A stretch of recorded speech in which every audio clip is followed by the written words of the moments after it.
জানার দরকার। মহান আল্লাহ রব্বুল আলামিন লক্ষ্য করে দেখেন, যখন মুহাম্মদ রাসূলুল্লাহ সাল্লাল্লাহু আলাইহি সাল্লামকে সৃষ্টি করা হবে, মুহাম্মদ রাসূলুল্লাহ সাল্লাল্লাহু আলাইহি সাল্লামকে সৃষ্টি করার পূর্বে মহান রব্বুল আলামিন ভাবলেন যে আমার একজন প্রিয় হাবিব যিনি হবেন আমার দোস্ত, ওই দোস্তকে আমি যখন সৃষ্টি করব, ওই দোস্তকে আমি সমান দিব। মুহাম্মদ রাসূলুল্লাহ সাল্লাল্লাহু আলাইহি সাল্লামকে রব্বুল আলামিন তিনি দোস্ত হিসাবে কবুল করলেন। কবুল করে মুহাম্মদ রাসূলুল্লাহ সাল্লাল্লাহু আলাইহি সাল্লামকে একটু ভাগ করে দিলেন। আল্লাহর হাবিব সাল্লাল্লাহু আলাইহি সাল্লামের নামে যে কলেমা তয়্যব, ওই কলেমা তয়্যবের মধ্যে আল্লাহ পাক বললেন লা ইলাহা ইল্লাল্লাহু মুহাম্মাদুর রাসূলুল্লাহ সাল্লাল্লাহু আলাইহি ওয়াসাল্লাম। মহান রব্বুল আলামিন এই কলেমার মধ্যে আল্লাহ পাকের নামের ঘোষণা করলেন, প্রিয় হাবিবের নাম ঘোষণা করলেন। লক্ষ্য করে দেখেন, ওই প্রত্যেকটি হরফের মধ্যে আল্লাহর নামের হরফের মধ্যে কোনো নুক্তাওয়ালা হরফ নাই। মুহাম্মদ রাসূলুল্লাহ সাল্লাল্লাহু আলাইহি সাল্লামের নামের মধ্যেও কোনো নুক্তাওয়ালা হরফ নাই। আল্লাহ পাক ওই নামটাকে দুইটা ভাগে ভাগ করলেন। একটা হলো লা ইলাহা ইল্লাল্লাহ,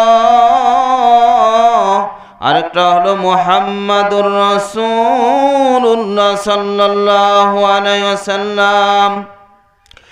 এই নামের মধ্যে প্রথমে আছে 12টি হরফ, দ্বিতীয় অংশেও রয়েছে 12টি হরফ। মহান আল্লাহ পাক 12টি হরফ নিলেন তার নামের সাথে। মুহাম্মদ রাসূলুল্লাহ সাল্লাল্লাহু আলাইহি সাল্লামের নামের মধ্যে 12টি হরফ। কয়টি হরফ?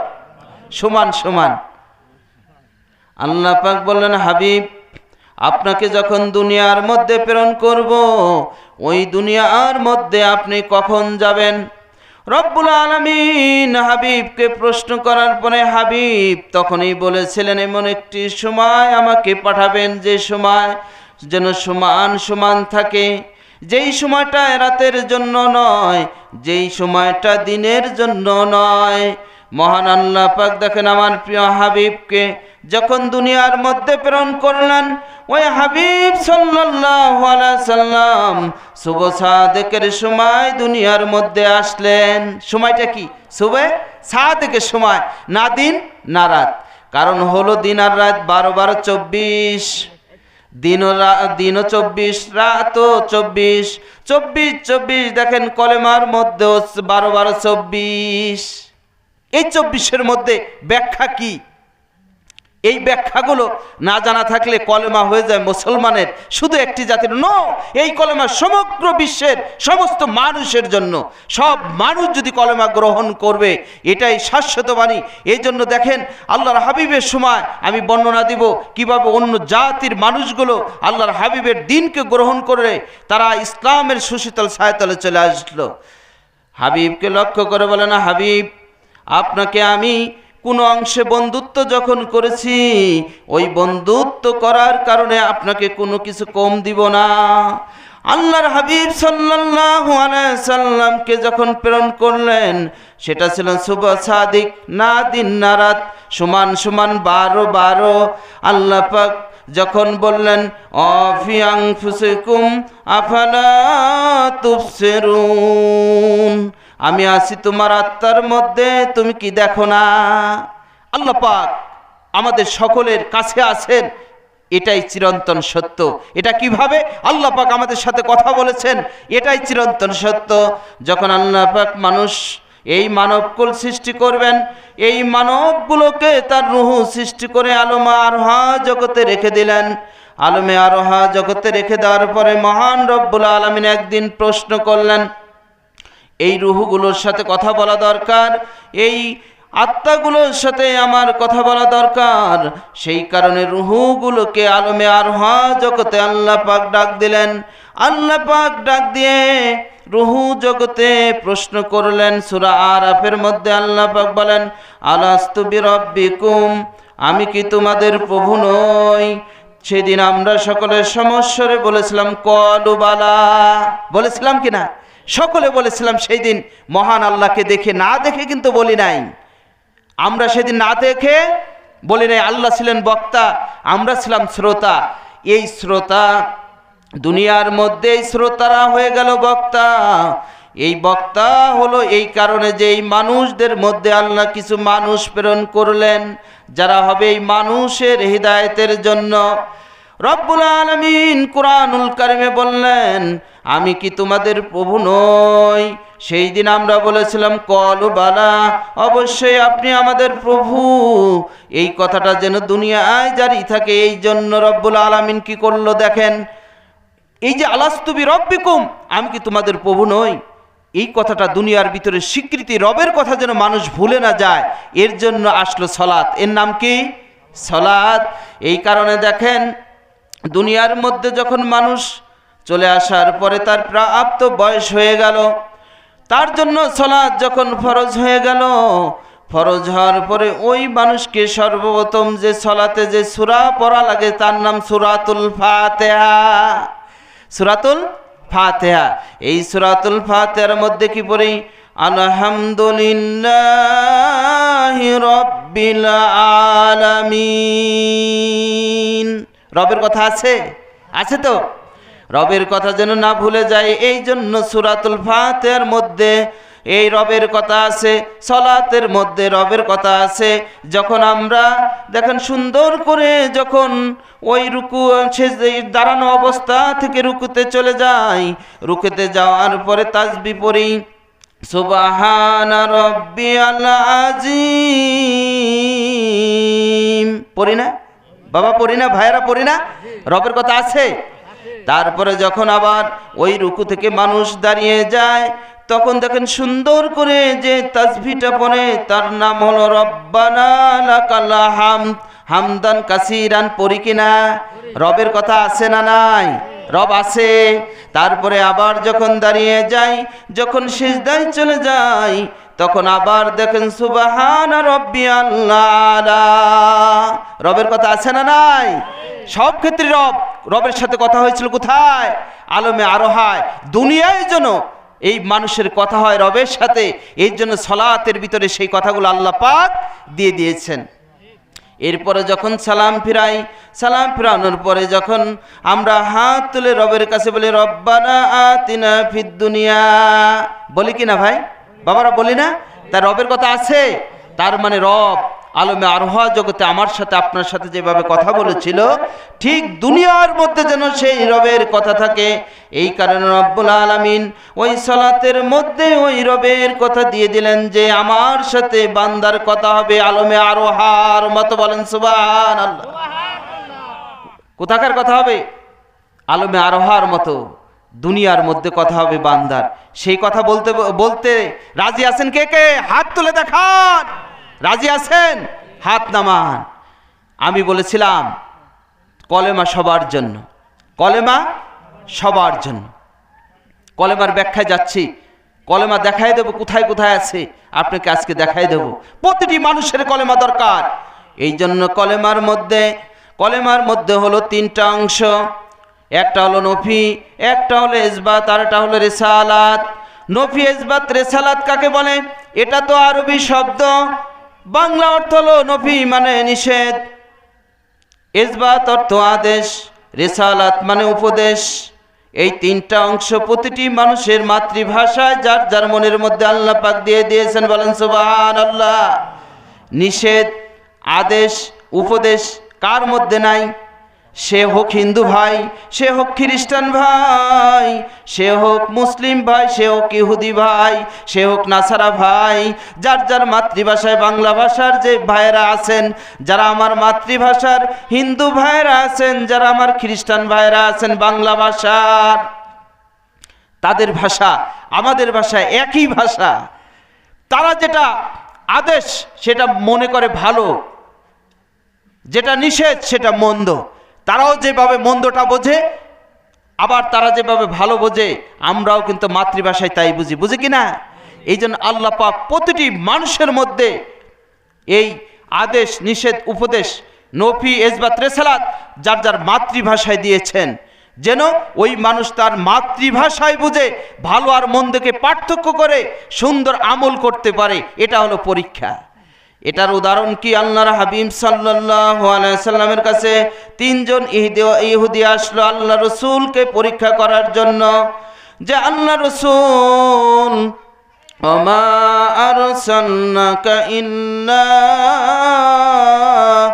রাহমাতাল লিল আলামিন। ঘোষণা শুনেছি, তারা আরবি ভাষা ছিল, সহজে বুঝত। রসুল সারা বিশ্বের জন্য রহমত স্বরূপ, সারা মানব জাতির জন্য রহমত স্বরূপ, এটা তারা তাদের মাতৃভাষায় বুঝেছিল। এই জন্য তিনজন ইহুদি আসলো আল্লাহর হাবিব সাল্লাল্লাহু আলাইহি সাল্লামকে পরীক্ষা করার জন্য। আল্লাহর হাবিব সাল্লাল্লাহু আলাইহি সাল্লামের কাছে এসে বলল, হে আল্লাহর হাবিব, আপনার বাড়ি আমরা ইহুদি, আমরা আপনার বাড়ি একটু থাকবো, আপনার বাড়ি একটু বেড়াবো, আপনি আমাদের মেহমানদারির ব্যবস্থা করবেন। আল্লাহর হাবিব সাল্লাল্লাহু আলাইহি সাল্লাম বললেন, ঠিক আছে, তোমাদের মেহমানদারি আমি করব। আল্লাহর হাবিব সাল্লাল্লাহু আলাইহি সাল্লাম তাদের থাকার ব্যবস্থা করে দিলেন, তাদের রাত্রের খাবারের ব্যবস্থা করে দিলেন, তাদের যত খেতা বালিশ লাগে, যা কম্বল লাগে তাহার ব্যবস্থা করে দিলেন। আল্লাহর হাবিব সাল্লাল্লাহু আলাইহি সাল্লাম তাদের সমস্ত ব্যবস্থা করে যখন তাদের থেকে বিদায় নিয়ে ঘরে চলে গেলেন, ভোরবেলা যখন আল্লাহর হাবিব সাল্লাল্লাহু আলাইহি সাল্লাম উঠলেন, উঠে দেখেন তিনজনের একজন ঘরের মধ্যে নেই। আল্লাহর হাবিব সাল্লাল্লাহু আলাইহি সাল্লাম তিনি ঘরের মধ্যে প্রবেশ করে দেখলেন যে খেতা বালিশ কম্বল যা কিছু আছে পড়ে আছে, কিন্তু মানুষ নেই। তখন তিনি কম্বলটা টান দেওয়ার সাথে সাথে দেখলেন সেখানে প্রস্রাব পায়খানা দিয়ে সমস্ত কম্বল বিছানা ভরে ফেলছে। আল্লাহর হাবিব সাল্লাল্লাহু আলাইহি সাল্লাম চিন্তা করলেন যে হারে, রাত্রে যে খাবার আমি রাসূল তাদেরকে দিয়েছি, এই খাবারটা তাদের মনে হয় উপযুক্ত হয় নাই, এই খাবারটা মনে হয় তাদের শরীরের জন্য স্বাস্থ্যের জন্য উপকারী হয় নাই, এই কারণে কত কষ্ট করেও তারা বাইরে যেতে পারে নাই, আমার বিছানার মধ্যেই পায়খানা করে দিয়েছে। আল্লাহর হাবিব বলেন, আহারে আমার ভাইদের কত কষ্ট হয়েছে, কত কষ্ট যেন তারা রাত্রে পেয়েছে। সরল মনের সরল চিন্তা, গরল মনের গরল চিন্তা, ঠিক আছে? সরল মনের সরল চিন্তা। আল্লাহর হাবিব সাল্লাল্লাহু আলাইহি সাল্লাম যখন তাদের ওই কম্বলগুলো বের করতেছিলেন, হঠাৎ করে দেখেন একটি তরোয়াল পাশে পড়ে আছে। এইদিকে ওই ইহুদি তিনজন কিন্তু কোনো কষ্ট করে না, ইচ্ছাকৃত এখানে প্রস্রাব পায়খানা করেছে আল্লাহর হাবিব সাল্লাল্লাহু আলাইহি সাল্লামকে পরীক্ষা করার জন্য। কি করার জন্য? পরীক্ষা করার জন্য, যে উনি যে ওমা আরসালনাকা ইল্লা রাহমাতাল লিল আলামিন, এই পৃথিবীর মানুষের জন্য যে রহমত স্বরূপ, এটা আমরা ইহুদিরা পরীক্ষা করব যে উনি আসলে কি জগৎবাসীর জন্য আসলে কি রহমত স্বরূপ। আল্লাহর হাবিব সাল্লাল্লাহু আলাইহি সাল্লাম যখন টান দিলেন, টান দিয়ে ওই তরোয়ালটা দেখলেন, চিন্তা করলেন, আহারে আমার কোন ভাইয়ের জন্য এই তরোয়ালটা সে মনের ভুলে রেখে গিয়েছে, লজ্জার কারণে তারা চলে গিয়েছে। তিনি কি করলেন, সমস্ত কম্বল বের করে সুন্দর করে পানি দিয়ে ধৌত করে রোদে শুকায়া তরোয়ালটা নিয়ে চিন্তা করলেন তারা কোন দিক যাইতে পারে। তাই এইদিকেও রাস্তা নাই, এইদিকেও রাস্তা নাই, একটু রাস্তায় এইদিক গিরিপথ, এই পথ দিয়ে যেতে পারে, আমি একটু তরোয়ালটা নিয়ে একটু আগায়া যাই। ইহুদি তিনজন, তারা তো পরিকল্পিত করেছে পরীক্ষা করার জন্য। ইহুদি তিনজন যখন বহু দূরে চলে গেল, চিন্তা করলো যে আমরা যে পরিকল্পনা করে যে কাজটি করলাম, আমরা এটা পরীক্ষা করব। হঠাৎ করে এক বন্ধুর মনে পড়ে গেল যে বন্ধু, আমার তরোয়ালটা আমি সেখানে রেখে আসছি, তরোয়ালটা কি রেখে আসছি। এক বন্ধু আরেক বন্ধুকে বলছে, বন্ধু এখন যদি যাই আর মুহাম্মদ রাসূলুল্লাহ যদি আমাদেরকে দেখে, তাহলে ওই তরোয়াল দিয়ে আমাদের দ্বিখণ্ডিত করবে, অতএব যাওয়া যাবে না। আরেক বন্ধু বলতেছে, বন্ধু আসলে তো আমরা ইচ্ছাকৃত করেছি, কারণ আমরা তিনজনে যে পরিমাণ পায়খানা প্রস্রাব ওই কম্বলের ভিতরে বিছানায় করেছি, আল্লাহ রসুল যদি সকালবেলা ফজরে উঠবে এসে দেখে, তাহলে আমাদের কোনো ছাড় সে দেবে না। যেই বন্ধুর হারাইছে সেই বন্ধু বলে, না না, এটা হলো আমার দাদার তরবারি, এই তরবারি রেখে যান যাই যা, কিন্তু আমি এই তরবারি রেখে যাব না। চলো চলো চলো যাই, আমরা একবার একটু রসুলকে পরীক্ষা করি, তিনি রহমাতাল লিল আলামিন। শুনেছি তিনি রহমাতাল লিল আলামিন, তাকে একটু পরীক্ষা করব। তিন বন্ধু আগায় আসতেছে, আস্তে আস্তে রসুলও তো তরবারি নিয়ে আগায়া যাচ্ছে। এক বন্ধু বলতেছে, বন্ধু ওই যে তরবারি হাতেই আছে, সামনে গেলে কিন্তু কোনো ছাড় হবে না, অতএব চলো আমরা ফিরে যাই। আরেক বন্ধু বলল, না, কারণ উনি রহমাতাল লিল আলামিন, এটা পরীক্ষা হবে আজকে। তিন বন্ধু যখন সামনে রসুলের সামনে আসলেন, আল্লাহর হাবিব সাল্লাল্লাহু আলাইহি সাল্লাম বলতেছেন, ও আমার ভাইয়েরা শোনো, তোমাদের যে রাত্রে খাবারটা দিয়েছিলাম তোমাদের কত কষ্ট হয়েছে, আমার ওই খাবারটা মনে হয় তোমাদের স্বাস্থ্যের জন্য উপকারী হয় নাই, তোমরা কষ্ট পেয়েছো। আহারে, আমি তোমাদের এই তরবারিটা নিয়ে পেরেশান, যে এই তরবারিটা তোমরা রেখে চলে আসছো, কিন্তু তোমাদের তরবারি তোমরা নিয়ে যাও, কারণ তোমরা আমার মেহমান, তোমরা আমার বাড়ি আসছো, কিন্তু আমার খাবারটা তোমাদের শরীরের উপযুক্ত হয়নি, যে কারণে আমি তোমাদের তালাশ করছি, তোমাদের তরবারিটা রেখে চলে আসছো। সাথে সাথে লক্ষ্য করে দেখেন, মায়ের নবী, দয়ার নবী মুহাম্মদ রাসূলুল্লাহ সাল্লাল্লাহু আলাইহি সাল্লামের মুখ নিঃসৃত এই কথা শোনার সাথে সাথে ওই ইহুদিদের মন সাথে সাথে পরিবর্তন হয়ে গেল। পরিবর্তন হওয়ার সাথে সাথে তারা বললেন, আহারে, দুনিয়ার মধ্যে যে রহমাতাল লিল আলামিন, এই জগতের জন্য যে রহমত স্বরূপ, তার প্রমাণ আজকেও হয়ে গেল। বলেন না সুবহানাল্লাহ। সাথে সাথে তিনি ইহুদি রসুলের হাতে হাত রেখে তারা মুসলিম হয়ে গেল। বলেন সুবহানাল্লাহ।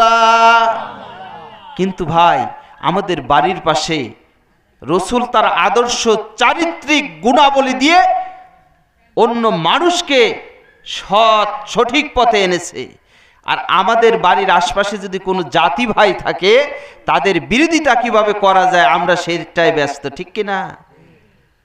ও ভাই, আপনার চারিত্রিক গুণাবলী দিয়ে আপনি যদি অন্য ভাইকে আকৃষ্ট করতে না পারেন, তাহলে আপনার ব্যর্থতা আছে। আপনার চারিত্রিক সততা এবং আদর্শ দিয়ে ওই জাতি ভাইকে প্রমাণ দিতে হবে যে ইসলাম মানেই সঠিক, ইসলাম মানেই শান্তি, ইসলাম ছাড়া বিকল্প কোনো শান্তি হতে পারে। এই জন্য ভাইয়েরা আমার, বন্ধুরা আমার, কলেমা এই জন্য আল্লাহ পাক কি করলেন, প্রত্যেক মানুষের মধ্যে দিয়ে দিলেন, তার মাতৃভাষায় তাকে দিয়ে দিলেন। যে কথা বলতেছিলাম 12 কত, 12 মনে আছে? আছে। এই 12 24। এই জন্য দেখবেন মানুষের ডান পাশে হাড় আছে 12টা, বাম পাশে হাড় আছে 12টা। কয়টা? ডান পাশে 12, বাম পাশেও 12। এই জন্য ভাইয়ের আমার, বন্ধুরা আমার, আল্লাহ বলতেছেন, আমি আছি তোমার আত্মার মধ্যে। আর রসুল, একজন রসুল সমস্ত জাতির মধ্যে দিয়েছে, যে রসুল বিশ্বনবী মুহাম্মদ রাসূলুল্লাহ সাল্লাল্লাহু আলাইহি সাল্লাম যেমন ঠিক মানুষকে পরিচালিত করার জন্য তার শাশ্বত বাণী যেন পৃথিবীর মধ্যে সমস্ত মানুষের কাছে চলে, এই জন্য একজন রসুল প্রতিটি মানুষের মধ্যে আল্লাহ পাক দিয়ে দিয়েছেন। সেই রসুলের কাজ কি? সেই রসুল দেখবেন পৃথিবীর একেবারে শেষ পর্যন্ত, কিয়ামত পর্যন্ত মানুষ যখন ভালো কর্ম করে, তখন ভিতর থেকে সেই রসুল বলে, তুমি ভালো কাজটা করো, তুমি কি করো, এই কাজটা ভালো, এই কাজটা করো। আর যদি খারাপ হয়, ওই ভিতর থেকে ওই রসুল নামক নিষেধ করে, এই কাজ করো। কি করে কিনা ভাই? এই জন্য যারা ওই কথাটা শুনবে, ওই ভিতরের কথাটা যারা শুনবে, যে নিষেধ করে খারাপ থেকে ওই কথাটা যে শুনবে, আর যে আদেশ করে ভালো থেকে ওই কথাটা যে মেনে নেবে। এই জন্য হাদিস কোরআনের তাফসিরে এসেছে যে শেষ পর্যন্ত মহান বিবেক তোমার রসুল বটে, মহান বিবেক তোমার রসুল বটে। এই বিবেক কোন জাতির ভিতরে নাই বলেন? হিন্দু, খ্রিস্টান, ইহুদি, নাসারা, মুসলিম, কোন জাতি বাদ আছে? কোনো মানুষ যেন পৃথিবীর না বলতে পারে, কোনো মানুষ যেন পৃথিবীর না বলতে পারে রব্বুল আলামিন আমার কাছে হিদায়াতের তাওহীদের বাণী আসে নাই।